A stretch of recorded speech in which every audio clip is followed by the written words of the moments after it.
So we all know Mission 6, also known by its file name as Zulus, probably because it takes inspiration from the movie Zulu. And historically speaking, the premise of that movie was about the British Army fighting the Zulu warriors in South Africa. Now, in the movie itself, they are completely surrounded, so that's kind of all the map really has going for it. The enemy has high and low ground, and you are essentially stuck in the middle of the map because there's a minefield surrounding you. You can take the adventurous route and try and jump over the minefield. You will take damage, but you know, it's whether or not you want to utilize that high ground, get out of the center of the map and try and disperse your pigs a bit better. This map certainly has a high concentration of buildings, and that is for the purpose of the player to use them in order to block incoming damage. You've got shells from above, you've got the bullets coming from left and right, and it's really all about positioning. This is usually the point in the campaign where you have at least a medic, and it's very difficult sometimes to protect him because he can be taken down in 2 hits if you're not careful, given that he has 80 health and snipers do 40 damage per shot with their snippety sniper rifle. So you want to prioritize getting him to a safe location so that the snipers can't just aim down sights and take him down instantly. But what I tend to do is focus down the bombardiers, get them off the high ground, knock them down into the minefield, and then go from there, because as long as all of your team is protected by the buildings and the snipers can't really get a shot away, it's quite easy. So this map, and indeed the mission itself, is very simple in terms of its concept, and I feel like it really does amp up the aggression a little bit more, because you've just come from the first island, which is very easy, very simple, and onto mission 6 into the second island. It introduces things pretty damn nicely. But how exactly has this map changed in terms of design and development? Well, back in the early days, they were still sticking with the main theme of this being set in the desert. There's still a huge distinction between high and low ground, and the high concentration of buildings is very much at the forefront of stuff. But the buildings themselves are a weird mishmash of different things. There's a church, there's a well, and then there's just a bunch of other buildings like it's not even a stable, I don't even know what it is, but one of them is fairly noticeable because it houses, or is about to house in the future, the 2 of the health crates. That is very much well known. So the overall shape of one of the buildings is fairly recognizable, but the rest of them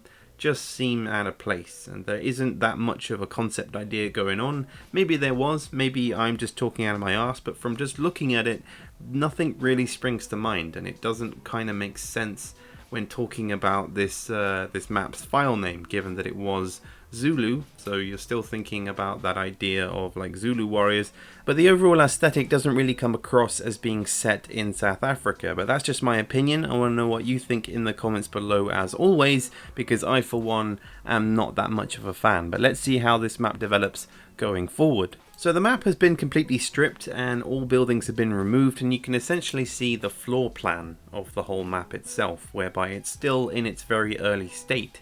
So the changes to the map itself haven't actually happened at this point because there's no minefield around the center point, and everything is still using that minefield texture as the main pathway texture, which doesn't really make sense. But you can see where the main buildings are meant to be placed, whether or not those were the old ones that we just looked at with the church, or whether or not there were plans to be other things in different locations is left up to speculation. But overall there's not much to see here other than where things used to be placed. So moving on into the alpha then, and we can see some fairly large changes. The most notable one being the fact that the map has taken the shape that we know of from today, with the minefield going around the middle, and of course the buildings are the only thing that change from here on out. The sculpting is complete, so the map isn't going to change in terms of size and its overall style, only the buildings, because as you can see they are somewhat different to today's game in terms of shape and style. They're a little bit larger and the player is able to walk inside them. They have front doors,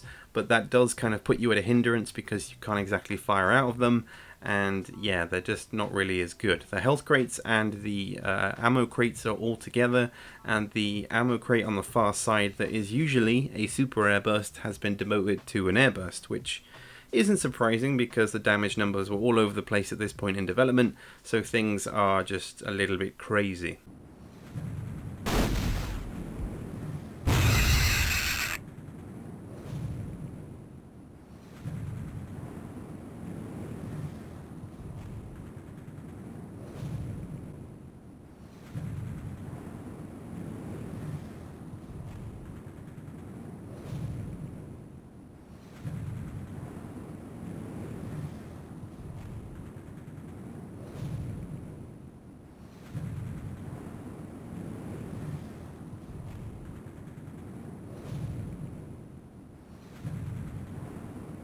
Nevertheless though, this was indeed a very positive step in the right direction for this map as it begins to come into its own. This point in development was showing that the sniper as a class, and indeed the espionage class, was very much underpowered, as the sniping wasn't 100% accurate all the time and the damage of the sniper rifle just wasn't enough. Combine that as well with the very high health pools, the matches just become extremely slow and the snipers and espionage dudes are just lame. They really are. They're not threatening at all. The sniper rifle isn't going to pose too much of a problem and it just wasn't that challenging. Going into the PC version then, and we can see that the game is basically as it is today, with the exception of a few assets being the civilian pig and his little TV, some cactuses that are placed along the outer edges of the map, and these barrels, which are just kind of here for some reason, but they do allow you to jump onto the roof, which is kind of cool. But overall, that is pretty much it for the development of the map known as Zulus, also known as Under Siege, also known by you and me as Mission 6 in the single player campaign. It's gone through many different changes, many of which I would call subtle, because the overall style of the map has never really differed from it being in the desert and having a very large hill that the enemy stands upon and acts like cocky bastards until you shoot them down into the minefield and feel victorious. I hope you guys enjoyed this video. Please let me know what you think about it in the comments below. What do you want to see next in terms of map developments? Any particular mission, any particular map you have in mind, please let me know and I'll get on it as soon as possible. And in the meantime, I will catch you all later for the next one.